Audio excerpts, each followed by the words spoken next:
An alien intelligence brief predicted humanity's long war strategy. The Council ignored the evidence. The document was 43 pages long.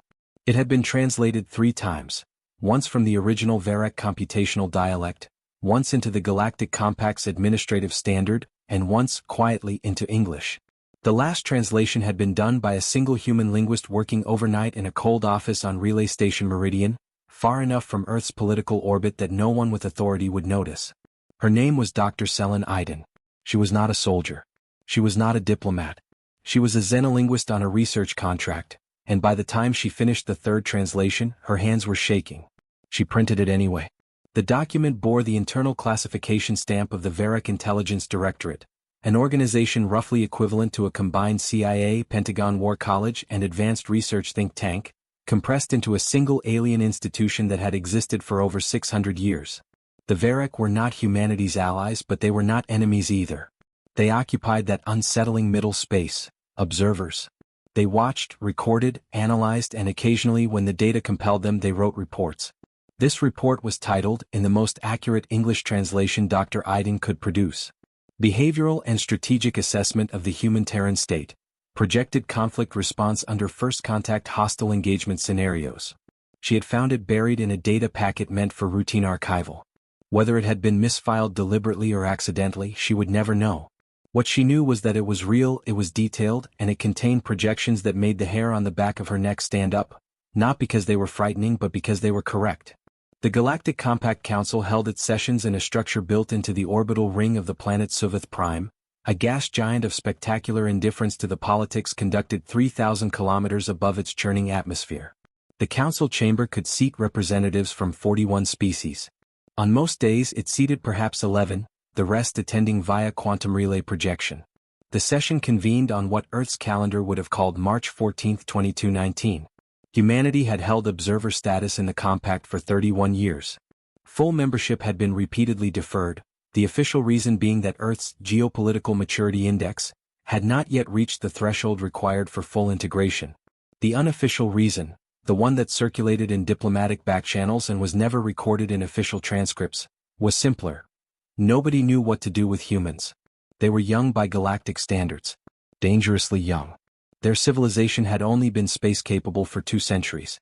They'd achieved faster-than-light travel independently without compact guidance, which had made a number of council members deeply uncomfortable. Independent FTL development was statistically rare. It tended to produce civilizations with what the Compact's sociological assessors called non-standard threat profiles. Ambassador Kiona Thunderbird, Earth's permanent observer, a former Canadian Air Force officer turned career diplomat, sat in the gallery reserved for non-voting attendees. She was allowed to speak if spoken to. She had not been spoken to in 4 sessions. She had, however, been given a copy of the Varrock brief. It had arrived in her encrypted diplomatic inbox at 0300 hours, no sender ID, no cover note. Just the document. She had read it in the same dark hours Dr. Iden had been translating it, on the opposite end of the station, both of them reaching the same conclusion independently. Someone wanted this information to exist in human hands. The question was whether the council knew it existed at all. The session's formal agenda concerned the Dracari frontier, a contested region of space roughly 400 light-years from Earth, where 3 expanding civilizations had been engaged in what the Compact diplomatically called territorial boundary negotiations, and what independent observers called a slow-burning border war. It had been burning for 11 years. The Dracari, one of the 3 civilizations involved, were the most aggressive. They were also, according to the Varrock brief, the species most likely to initiate a first-contact hostile engagement with a non-compact power within the next 15 years. The brief didn't specify which non-compact power. It didn't need to. Earth was the only non-compact power within viable Dracari expansion range. Ambassador Thunderbird watched the council debate resource allocation for a compact monitoring fleet along the Dracari frontier. The discussion was measured, procedural, and almost entirely disconnected from the strategic reality the Varrock brief had laid out in precise, unambiguous detail. The brief's first section, the section that had made Dr. Iden's hands shake, was titled, Why Humanity Should Not Be Discounted. It was not flattery. The Varrock were not in the business of flattery. It was an analytical assessment, written in the dry, methodical language of intelligence professionals who had spent decades studying a species they could not fully predict. What they had found after 30 years of surveillance, behavioral modeling and historical analysis was this. Humanity's greatest military asset was not its technology, which was middling by compact standards. It was not its fleet numbers, which were modest. It was not even its adaptability, which was notable but not unique. It was duration. Humans, the brief concluded, were the only spacefaring civilization in the compact's recorded history that had demonstrated a consistent, multi-generational capacity to sustain total war. Not just survive it, sustain it. Fight it across decades. Fight it across generations. Pass the conflict down like inheritance, not as a burden but as a purpose. Adjusting strategy, absorbing losses, rebuilding and continuing. The brief cited 17 historical Earth conflicts spanning 4 centuries. It cross-referenced industrial mobilization rates, civilian sacrifice thresholds, technological acceleration under wartime pressure, and what the Varric analysts had labeled, with something approaching clinical unease, cultural war memory. Human cultures, the brief noted, did not forget wars. They named streets after them. They built monuments. They taught children. They made films. They carried the weight of previous conflicts forward in time, not as trauma alone but as doctrine. No other species in the compact's recorded history did this to the same degree. Most species, when war became too costly, found a way to stop. Political pressure, economic collapse, population exhaustion. Something eventually broke the cycle. The compact's own history was full of wars that had simply run out of momentum. The Varric brief's central finding was stark. In a prolonged conflict with humanity, attrition models do not favor the aggressor. Standard compact-era war termination triggers do not appear to apply.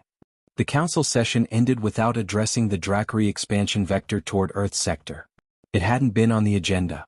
Ambassador Thunderbird gathered her materials quietly, nodded to the Sulan representative who occasionally made eye contact with her, and walked out of the chamber with the brief folded inside her jacket. She sent one encrypted message before boarding her return shuttle. It went to the Unified Earth Defense Command Strategic Planning Division on Luna. The subject line read, "You need to read this. All of it." The message contained a single attachment. 43 pages. Commander Yusuf Adebayo had read a lot of intelligence assessments in his 22 years with the Unified Earth Defense Command. Most of them were optimistic in the way that institutional documents always are, carefully worded to reassure the people commissioning them, hedged against the most uncomfortable conclusions, written to inform without alarming. He had learned to read between those lines the way a sailor reads weather. Not what the report said, but what it was careful not to say. The Varric brief was different. It had no interest in reassuring anyone. That was, perhaps, the first sign that it was serious. He read it 3 times in the 4 hours after Ambassador Thunderbird's message arrived on Luna. The second reading was slower. The third reading he did with a stylus, making margin notes in the old-fashioned way his first commanding officer had insisted on. If you can't annotate it by hand, you don't understand it well enough. By the time he set the stylus down, the margin notes had filled every available space. The brief second section dealt with what the Varric called the compact strategic blind spot. It was, Commander Adebayo thought, the most diplomatically dangerous section of the document. Not because it was hostile, the Varric were scrupulous in maintaining analytical neutrality, but because it was accurate in a way that the compact's member species would find deeply uncomfortable to acknowledge. The compact had not fought a serious war in 140 years.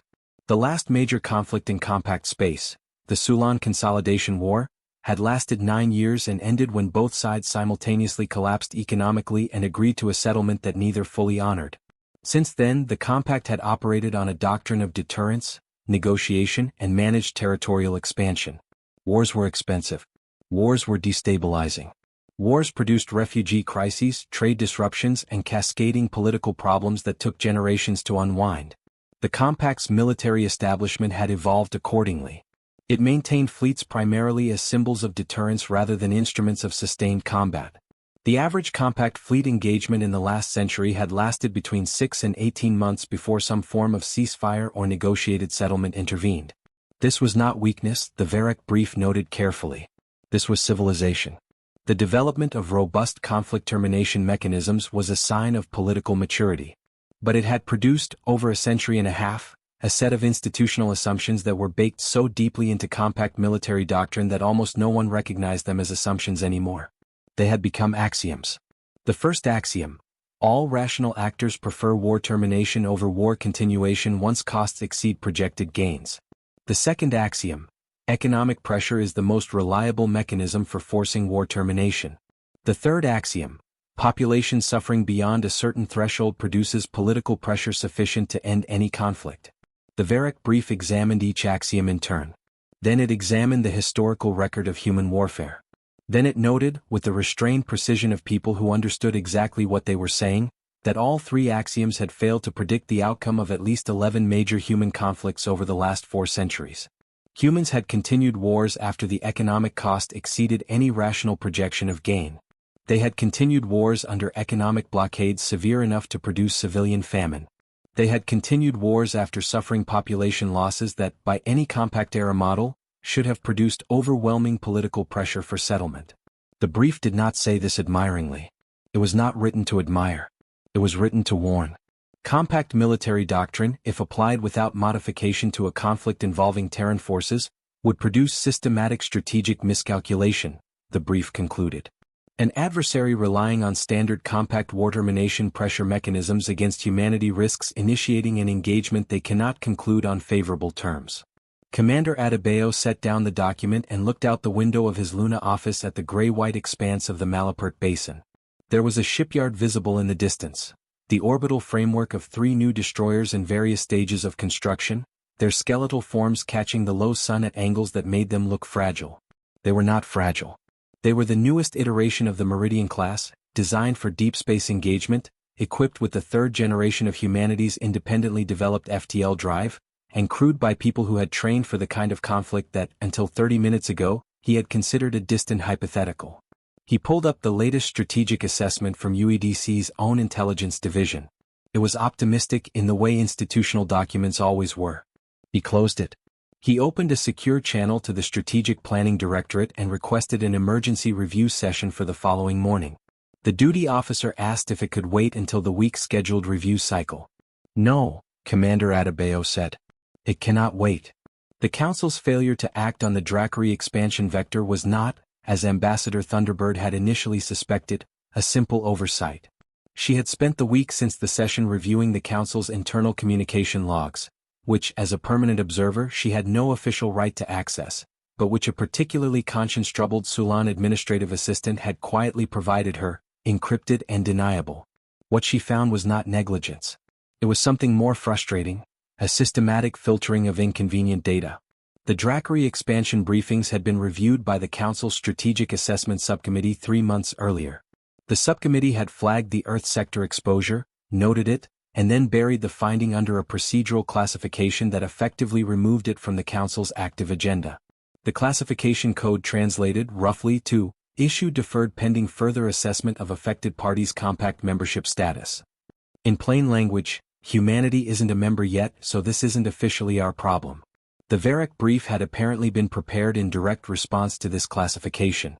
Someone in the Varrock Intelligence Directorate had read the subcommittee's decision, understood its implications and written 43 pages of careful, documented analysis explaining why that decision was strategically catastrophic. Then someone, the same someone or a different someone, had made sure the brief ended up in human hands. Ambassador Thunderbird spent a long time thinking about who that someone might be, and what it meant that they had taken that risk. She came to 2 conclusions. First, there were factions within the compact that were genuinely concerned about what would happen if the Drackery reached Earth. Second, those factions did not believe the Council would act in time to prevent it. Dr. Selen Iden was not supposed to be involved anymore. She had translated the document. She had forwarded it through the appropriate channels. She had written a brief technical note explaining the translation methodology and the contexts in which certain Varrock analytical terminology might be misleading if read through a human strategic lens. She had done her job. But she was still on Relay Station Meridian, and the station's research library had excellent access to the Compact's open-source academic databases, and she was, at her core, a person who could not leave an interesting problem alone. She started pulling Varrock academic papers from the previous decade. Specifically, papers from the Intelligence Directorate's published analytical wing, the research that was too institutional for peer review but too polished for internal memos. The papers that Varrock analysts wrote when they wanted their findings to be on the record without necessarily being actionable. What she found over 3 days of careful reading was a pattern. The Varrock had been watching humanity for longer than 30 years. Much longer.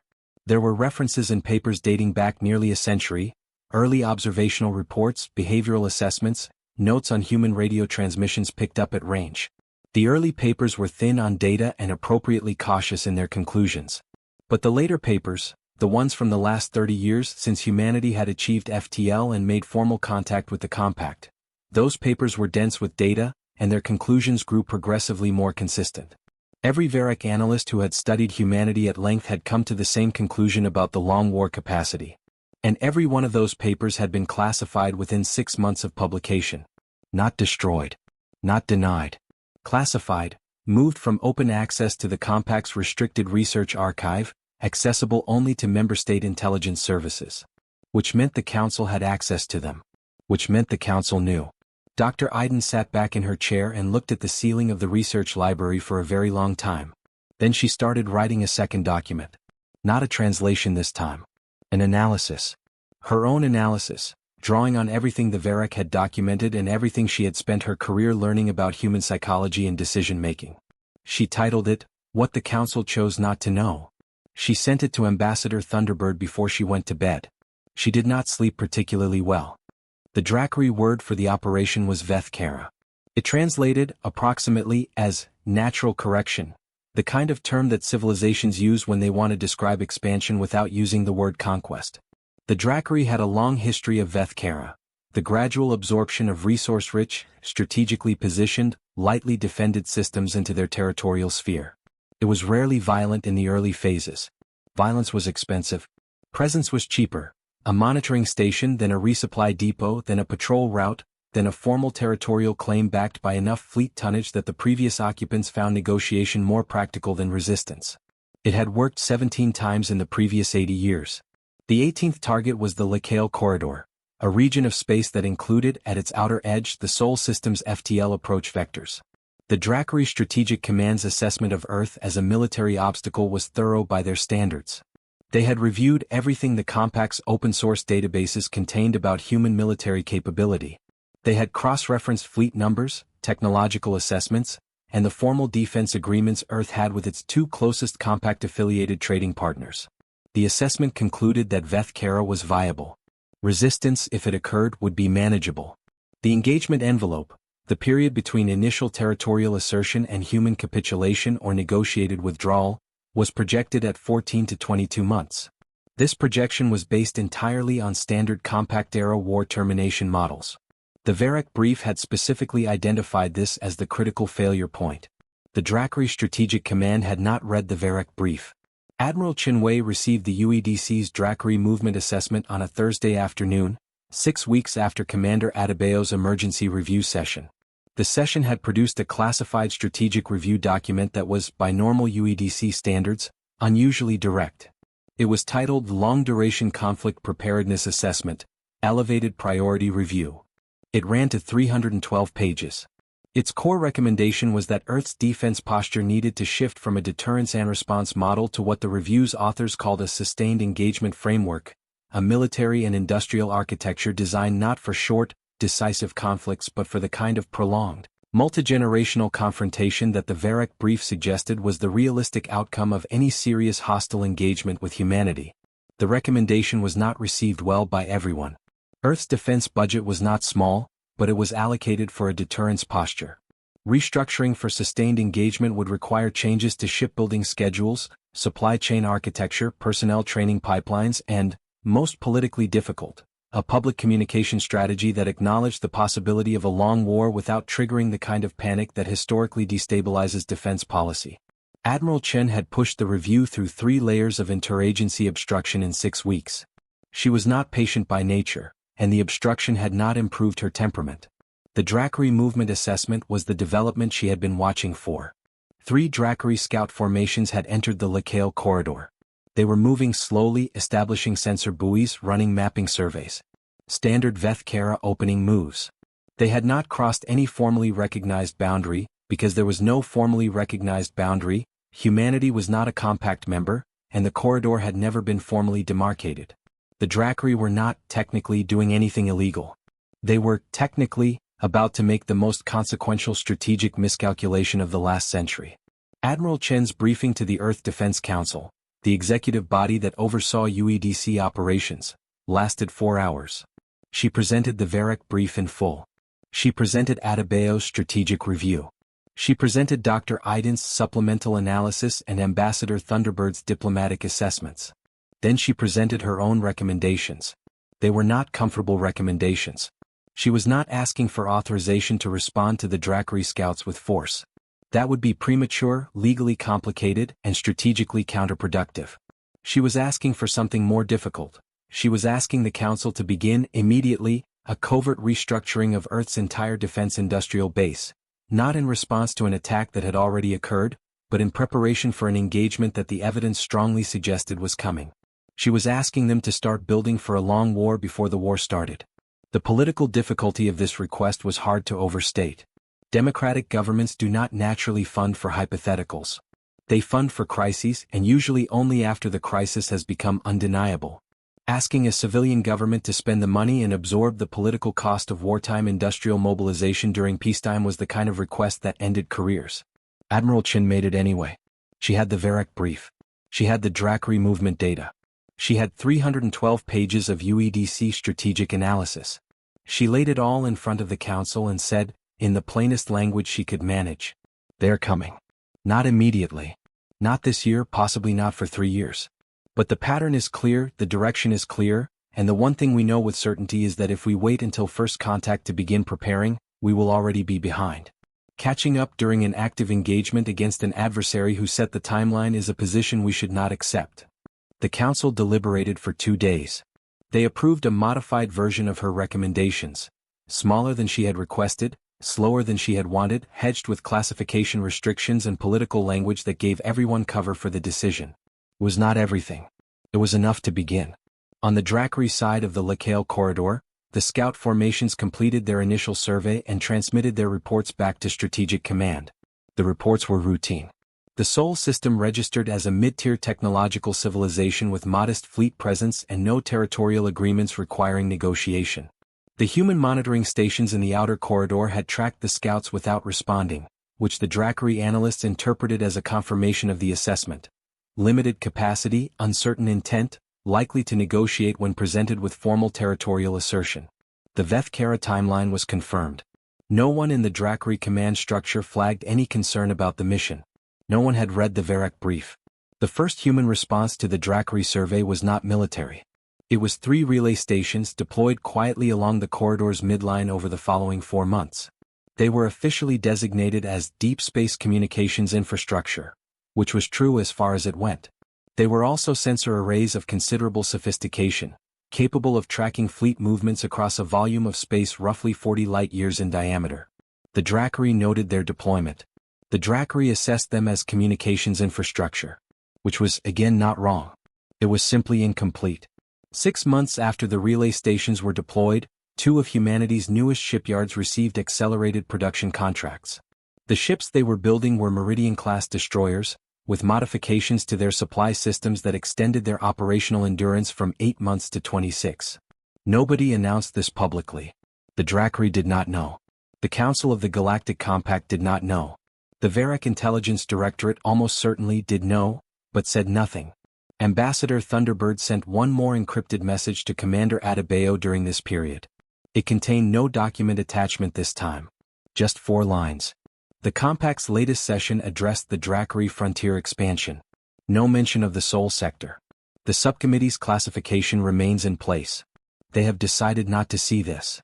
Which means when it begins we will be alone. Make sure we're ready. Katie. Adebayo read it once, filed it and went back to his work. He had a lot of work to do. There is a particular quality to institutional preparation that distinguishes it from panic. Panic is loud. Panic commandeers resources visibly, announces its own urgency and leaves evidence. In budget records, in public statements, in the drawn faces of officials who cannot hide what they know. Panic is also, historically, a poor foundation for military readiness. It produces burst spending, contradictory priorities, and political backlash that often degrades the very capability it was trying to build. What UEDC undertook in the 18 months following Admiral Chen's council briefing was not panic.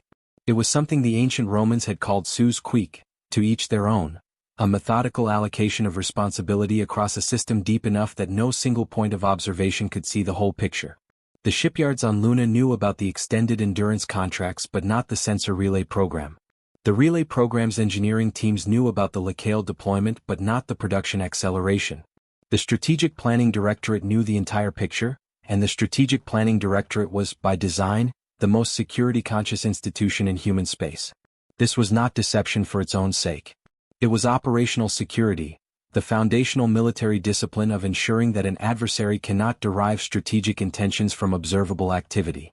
But it had a secondary effect that no one in UEDC had fully anticipated. It also kept the Compact's intelligence services in the dark. The Varec had a term for what they observed during this period. It translated loosely as the deep current, a phrase borrowed from their oceanographic tradition, describing the massive, slow movements of water that carry heat and mass across planetary oceans without ever breaking the surface. You could not see a deep current from above. You could only detect it through careful measurement of temperature gradients, salinity patterns, the subtle displacement of organisms that moved with the flow without knowing they were part of it. The Varec analyst who had compiled the original intelligence brief, a woman named Sariva, though her name appears nowhere in the document she wrote, had spent 6 years tracking exactly this kind of deep current activity in human civilization. She had been watching for it because the historical data predicted it. Human societies, Sariva's research had documented, exhibited a specific behavioral pattern in the period preceding large-scale conflict. Not necessarily preceding wars they started, though the pattern appeared there too, but specifically preceding wars they did not want but understood were coming. The pattern had a quiet quality to it. Resources moved without announcement. Training cycles accelerated in ways that were individually explicable as routine. Industrial capacity shifted in directions that served no immediate commercial purpose but made excellent logistical sense for an extended conflict. She called it, in her own notes, the deliberate accumulation phase. She had watched humanity enter it before. She had documented it twice in the last century, in conflicts that never materialized because the potential adversaries had withdrawn before reaching the threshold that would have triggered open engagement. She was watching it again now. Commander Adebayo's primary project during the 18 months was not the shipyards, and it was not the relay stations. It was the personnel pipeline. The single most constrained resource in any sustained military operation is not hardware. Hardware can be manufactured at scale if the industrial base is prepared. The constrained resource is trained people, specifically the non-commissioned officers, technical specialists, and mid-grade commanders who form the institutional memory of any military organization, who pass operational knowledge laterally and downward through a force faster than any formal training program can. Expanding a fleet takes years. Expanding the core of people who know how to operate a fleet effectively takes a decade. Adebayo had started with a policy proposal that he deliberately framed in neutral language: expansion of UEDC technical specialist retention incentives and cross-training programs. It was approved at a relatively low administrative level because it sounded like a routine workforce management initiative. It was not a routine workforce management initiative. Beneath the program's modest official description was a structured effort to identify every experienced technical specialist across UEDC's existing fleet, assess their skills against a conflict scenario requirements matrix, and create pathways that would keep them in service and positioned at critical operational nodes for the next 10 years. The matrix was built from the Varec brief's capacity assessments. It identified, with uncomfortable precision, exactly where humanity's military capability fell short of what a prolonged engagement with a compact-era fleet would require. Not the headline gaps, those were already in UEDC's official assessments, but the second and third-order gaps. The places where shortfalls cascaded. The points in the operational logistics chain that, under sustained combat pressure, would fail first. He was building against a timeline that no one had officially acknowledged. He was not the only one. Dr. Iden had left Relay Station Meridian 4 months after submitting her supplemental analysis. She had been offered a position at the University of Cape Town's Xenolinguistics department, which was a real offer from real people who had nothing to do with UEDC. She took the position. She also, quietly, accepted an unpaid advisory role with the UEDC's Intelligence Analysis Directorate. The role had no formal title. It did not appear in any organizational chart. She showed up when asked for consultations that were officially logged as academic liaison sessions. She read reports. She wrote interpretive notes. She did exactly what she had done on Meridian, She translated, not language but meaning. Her most significant contribution during this period was a paper that circulated only within UEDC's senior command structure. It was titled On the Misreading of Human Restraint. Its central argument was this: the Dracari, like most compact-era civilizations, had developed their strategic models by studying other compact-era civilizations. This created a specific analytical bias.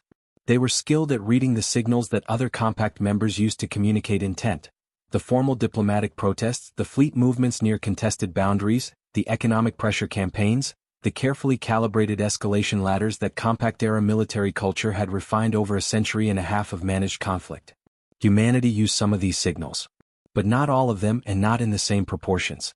Human military culture, Dr. Iden argued, had a significantly higher tolerance for what she called communicative silence, the strategic practice of not signaling intent explicitly, of preparing without announcing, of absorbing provocation without responding in kind until the moment of response was on terms favorable to the defender. To a compact-era analyst reading human behavior through their own cultural lens, this silence looked like limitation. Like a civilization that didn't know how to project force, didn't understand the diplomatic signaling game, was too unsophisticated to communicate its own red lines. It was not limitation. It was doctrine. The Dracari were moving into the Lacale corridor against a civilization they had assessed as passive. They had not asked themselves a question that, given their own strategic frameworks, would not have occurred to them to ask. What if the silence is deliberate?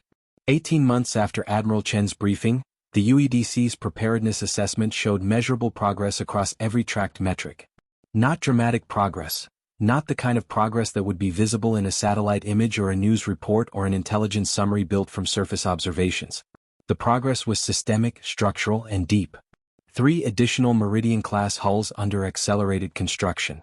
Technical specialist retention up 22%. Sensor relay coverage of the Lacale corridor expanded to 93% of the projected approach vectors. Supply depot capacity at the L4 and L5 stations increased by 40% under the cover of commercial storage contracts. Training cycle completion times for fleet tactical officers reduced by 3 months. None of these numbers would have meant much to the Dracari Strategic Command. None of them looked individually like preparation for war. Taken together, they were exactly that. Sarajevo filed an updated assessment with the Varec Intelligence Directorate in the second month of that year. Her conclusion had changed from the original brief. The original brief had assessed humanity's long war capacity as a theoretical characteristic, documented in historical data, projected forward as a likely behavioral response under hostile engagement scenarios. The updated assessment changed the classification. Theoretical characteristic now transitioning to active doctrine, she wrote. Observational data indicates deliberate preparedness activity consistent with sustained engagement planning.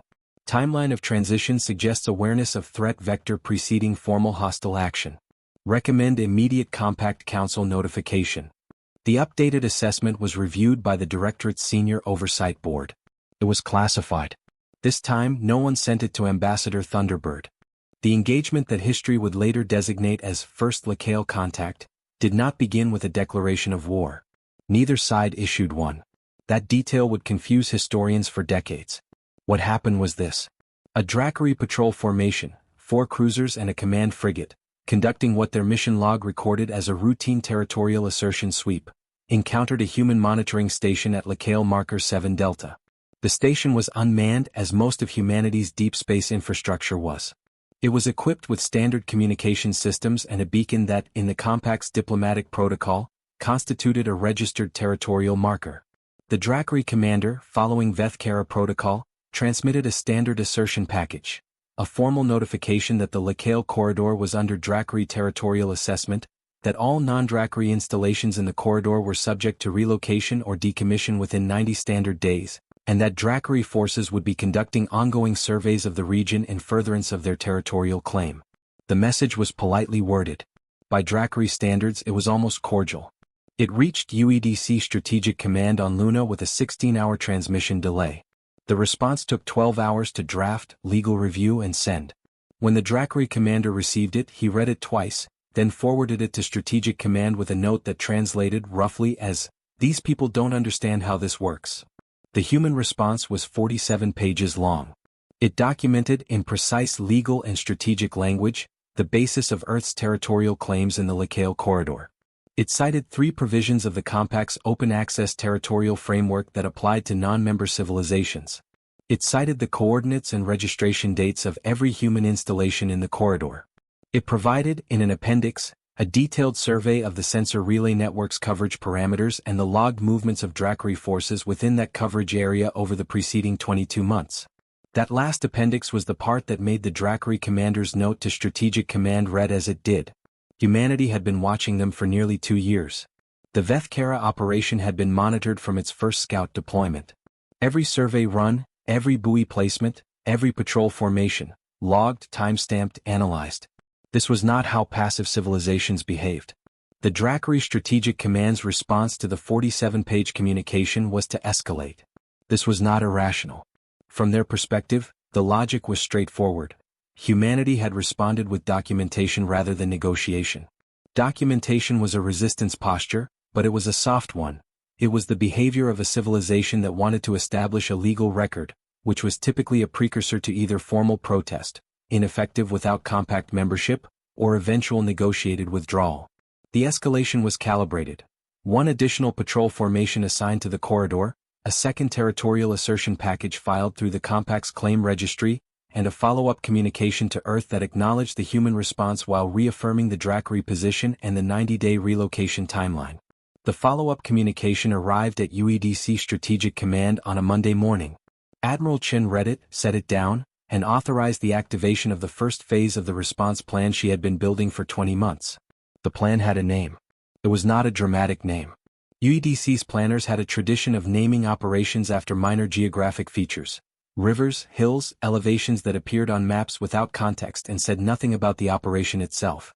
The plan was called Operation Meridian Depth. Phase 1 was not an attack. It was a communication. Not a 47-page communication this time. 11 pages. Shorter, in some ways more direct, in other ways more complex. It acknowledged the Dracari territorial claim. It acknowledged the 90-day timeline. It informed the Dracari commander, and by formal diplomatic copy the Galactic Compact Council, that the Unified Earth Defense Command would be conducting an immediate expansion of its monitoring and operational presence in the Lacale Corridor for the duration of the period under dispute, and that any interference with Earth's registered installations or personnel would be considered an act of hostile engagement requiring a proportional military response. Then it provided, in a second appendix, the current deployment status of the 3 Meridian-class destroyer squadrons that had been quietly positioned at the L4 resupply depot over the previous 4 months. 42 ships. Not an overwhelming force by compact standards. The Dracari could field more in the corridor if they chose. But the destroyers were equipped for extended endurance operations. Their supply loadout, which the appendix detailed with a completeness that was itself a form of communication, was configured for 26 months of sustained independent operations. The message was specific and deliberate. We are not here for a short conflict. We are prepared to be here for a long one. The Dracari Strategic Command reviewed the communication and the appendix for 36 hours before responding. Their internal deliberations were not recorded in any document that reached human hands.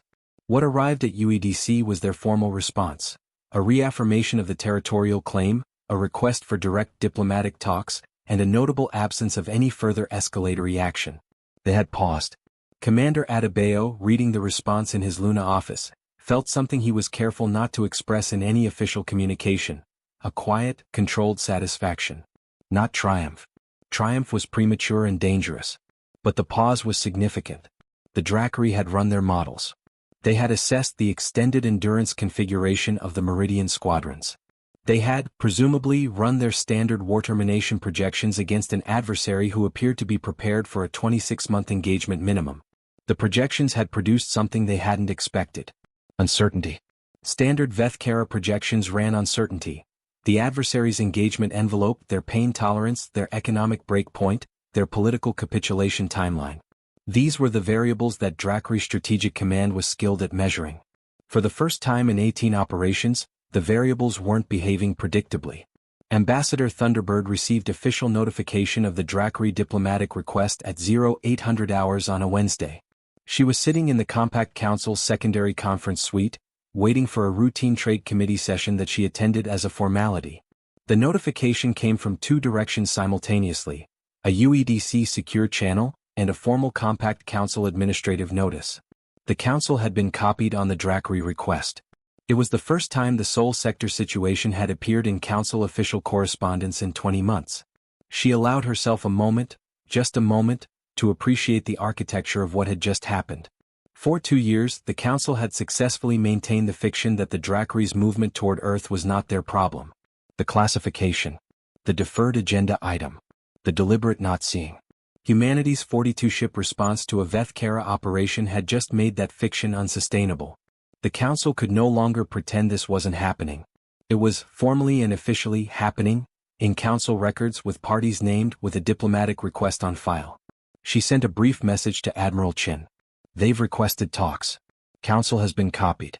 The deferral classification is effectively dead. We have their attention now.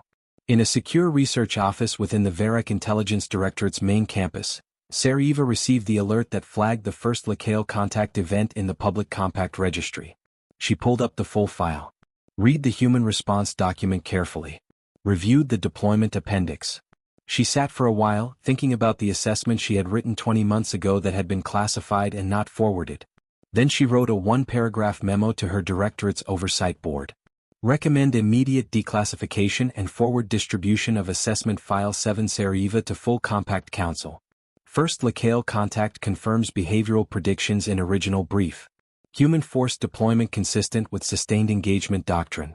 Drakri Strategic Command appears to be operating without awareness of these assessments.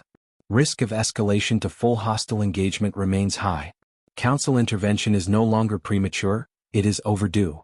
She filed the memo. She waited for the response. Compact Council Emergency Session 7-221 was called on 11 days' notice. This was, by compact standards, extremely rapid. Emergency sessions typically required 30 days of preparation, procedural notice to all 41 member states, translation services arranged across 17 language families, and a review by the procedural committee to ensure the session met the compact's formal definition of an emergency. The locale situation met that definition. The compact's emergency provision, used 4 times in its 400-year history, could be invoked when a situation involved potential direct kinetic engagement between a compact member state and any armed party within 200 light-years of compact territorial boundaries. Earth was 87 light-years from the nearest formal compact boundary. The Drakri were a compact member. The session was called. Ambassador Thunderbird had spent the 11 days preparing her brief. She had, for the first time in her tenure as Earth's permanent observer, been given the floor as a formal speaking party, not an observer asked to respond, but a party with agenda status, with a time allocation, with the procedural standing to present evidence and receive questions. The distinction mattered. It meant the Council had, however reluctantly, acknowledged that this situation required Earth's voice, not just Earth's presence. She had prepared accordingly. Her brief drew on everything: the Varek Intelligence Assessment UEDC Strategic Review, Dr. Iden's Supplemental Analysis, the first locale contact documentation, and the deployment records that had been formally logged in UEDC's registered communications with the Drakri. She had assembled a complete picture, not just of the immediate situation, but of the entire sequence of events, going back to the subcommittee's original classification decision. She intended to present that sequence in its entirety. Not to accuse. She was experienced enough to know that accusation in this chamber produced defensiveness, and defensiveness produced procedural obstruction, and procedural obstruction was the thing she could least afford right now. She intended to present the sequence as what it was: a systemic failure of institutional information processing. A case study in how an intelligence community, a diplomatic body, and a military adversary had each operated from incomplete models, and what that incompleteness had cost. The session opened with the Drakri ambassador's statement. It was carefully worded. The Drakri were experienced compact members. They knew how this chamber worked. The statement framed the locale operation as a routine territorial assertion, noted that Earth was not a compact member and therefore not subject to the standard territorial protection framework, and expressed Drakri willingness to discuss a negotiated outcome that would preserve their territorial interests while accommodating Earth's registered installations. It was, in the language of the chamber, a reasonable statement. It was also operating from the same model that the Drakri Strategic Command had been operating from for 2 years. The model that assessed humanity as a party that would eventually accept a negotiated outcome favorable to the Drakri, because that was what parties in Earth's position typically did. Then Ambassador Thunderbird was given the floor. She spoke for 90 minutes. She began with the VEREC brief, displaying it in full, in compact administrative standard, on the chamber's shared presentation system. Every delegate in the room could read it. Several of them, she noted with satisfaction, were reading it for the first time.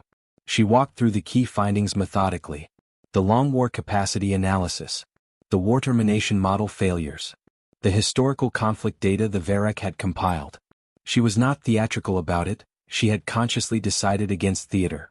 She was calm, precise and thorough, in the way of someone who knows that the evidence is doing the work and does not need to be dramatized. Then she moved to the sequence. The subcommittee classification. The deferred agenda item.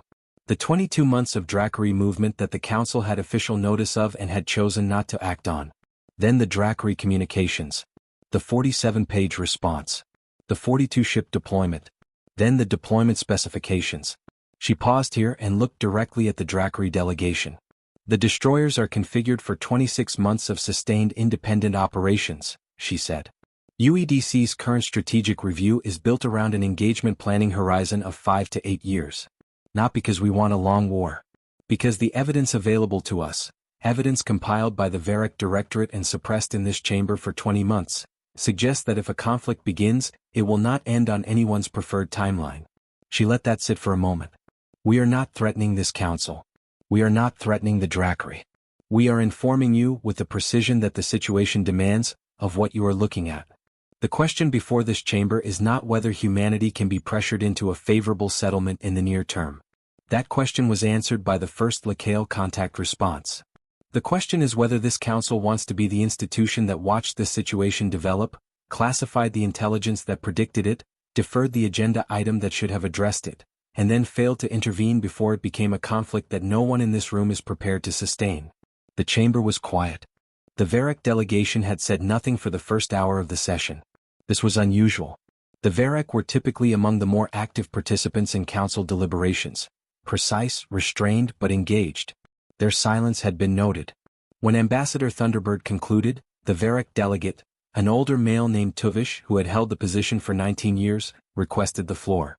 He spoke for 12 minutes. He confirmed the authenticity of the intelligence brief. He explained, briefly and without apparent embarrassment, the chain of decisions that had led to its classification and non-distribution.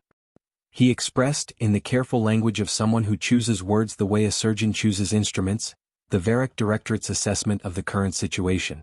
The assessment was this: the Drackery operation was at an inflection point. The pause following the first locale contact response was a genuine reassessment, not a tactical withdrawal. Drackery Strategic Command was currently running models it had not needed to run before. The outcome of those models would determine whether the situation resolved diplomatically or escalated. The Council's intervention, Tuvish said, could influence that outcome. A formal Council statement establishing a temporary territorial protection framework for the Seoul sector, not full membership, but a provisional measure, would provide the Drackery with a face-saving path toward de-escalation that did not require them to acknowledge strategic miscalculation. Without that framework, the Drackery would need to either advance or withdraw under conditions that their own command culture would characterize as failure. Advancement carried the risks the brief had outlined. Withdrawal without a political mechanism to justify it was, for the Drackery, politically untenable.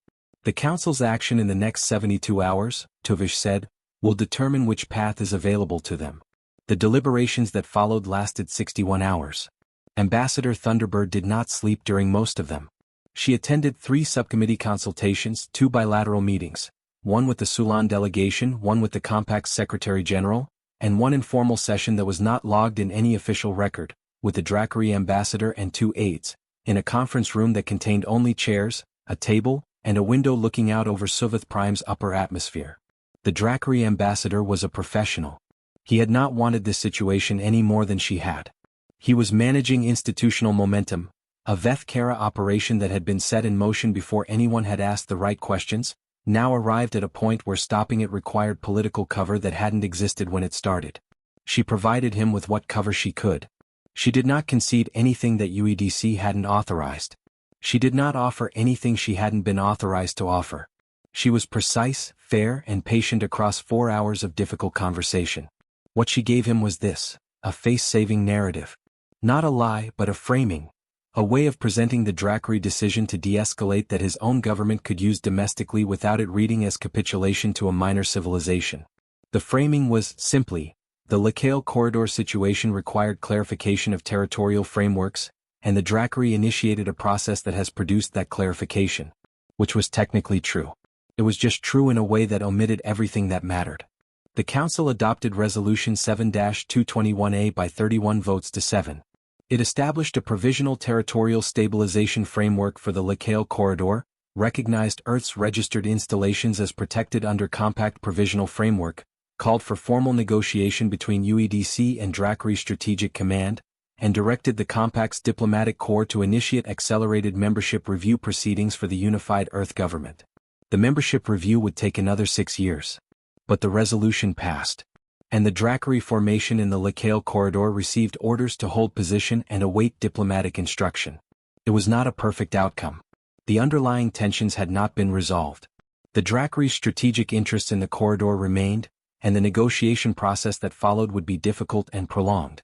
But the escalation had been stopped. For now. Dr. Iden heard the result of the council vote from a news bulletin that played on the small screen in her university office. She sat for a moment, feeling the specific exhaustion that comes not from what you have done but from what you have watched unfold, the long, slow movement of institutions through crises they have partially created by their own negligence. She thought about Seriva, the Varric analyst whose name she had never known but whose work she had read more carefully than almost any other document in her career. She wrote a short message into the diplomatic ether, addressed to the Varric Directorate, specific enough to reach the right desk if anyone was inclined to route it correctly. The brief was right. The council should have listened earlier. Thank you for making sure it reached us. She did not know if Seriva would receive it. She thought she probably would. The formal negotiation between the Unified Earth Defense Command and the Drakri Strategic Liaison Commission lasted 14 months. It was conducted primarily in writing, an unusual choice and a deliberate one. The choice had been Ambassador Thunderbird's. Written negotiation was slower. It produced a complete record. It required every position to be stated explicitly, without the diplomatic ambiguity that face-to-face sessions allow, the unspoken agreements, the strategic silences, the things both parties pretend not to have noticed. She wanted a complete record because she intended the record to be read. Not immediately. Not by the parties currently at the table.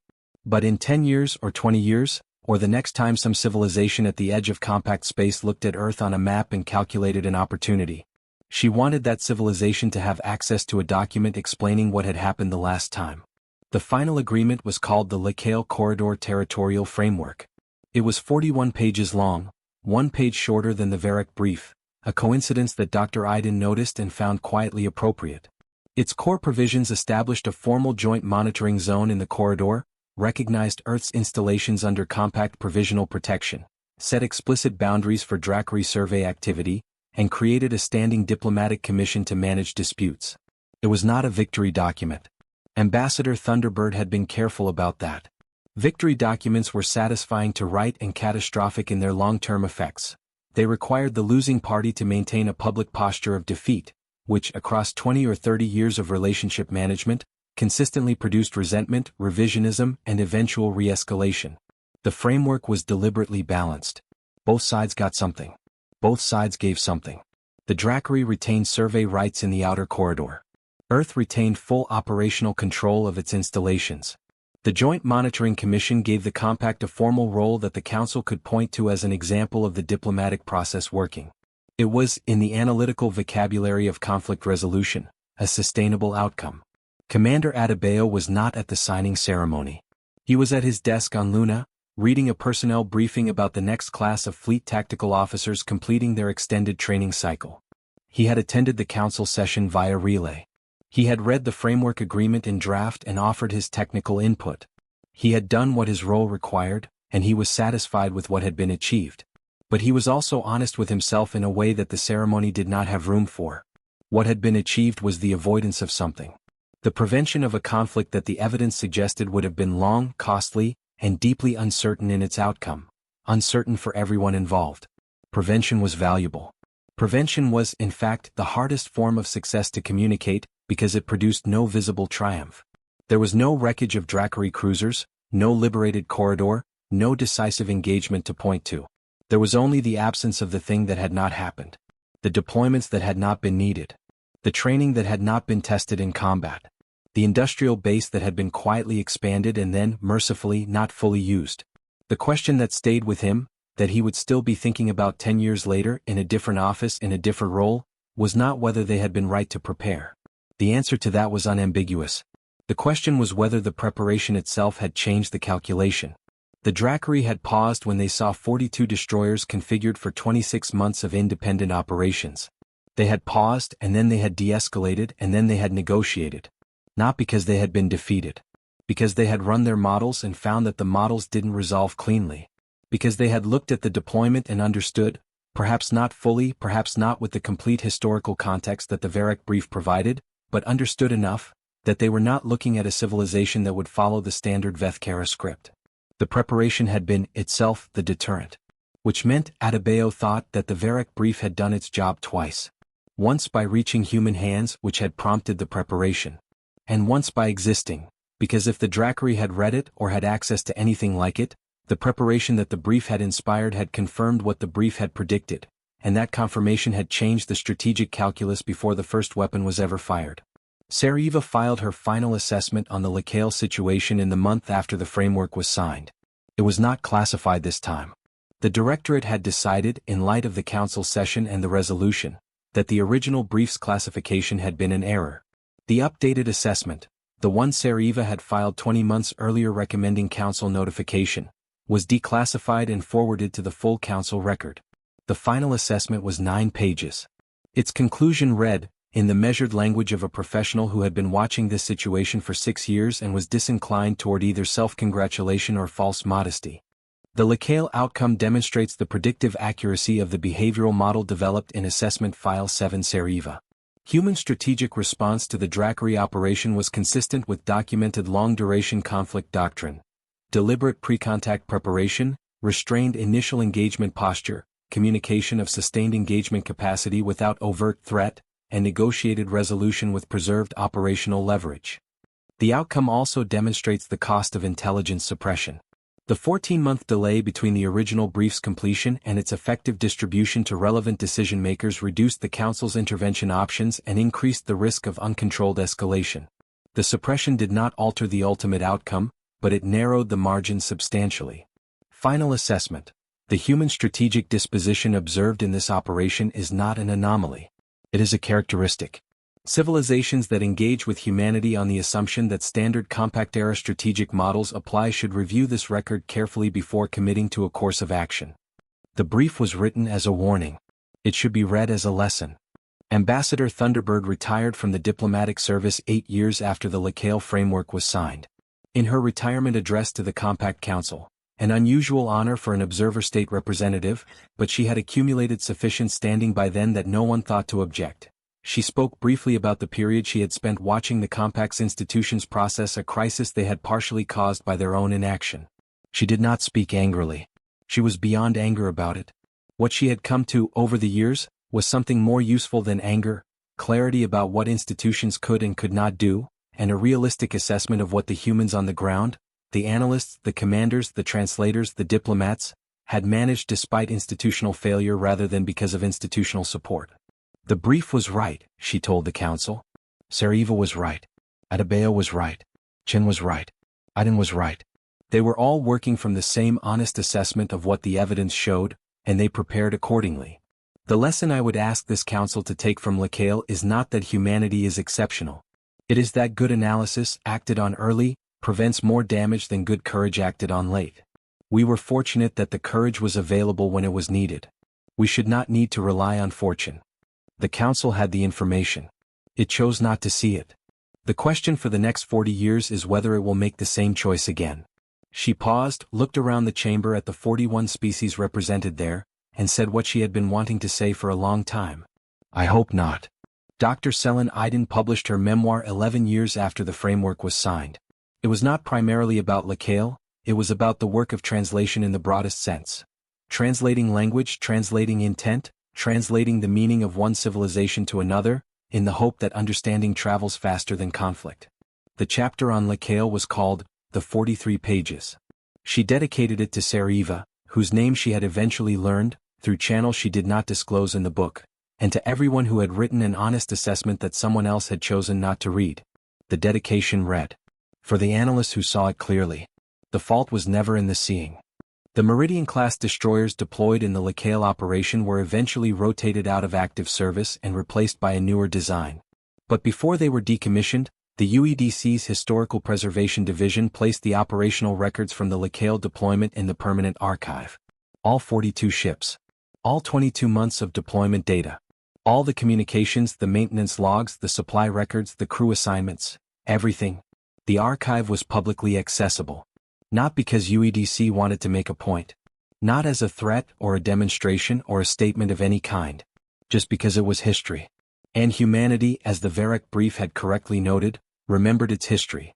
That was, in the end, the thing that mattered most.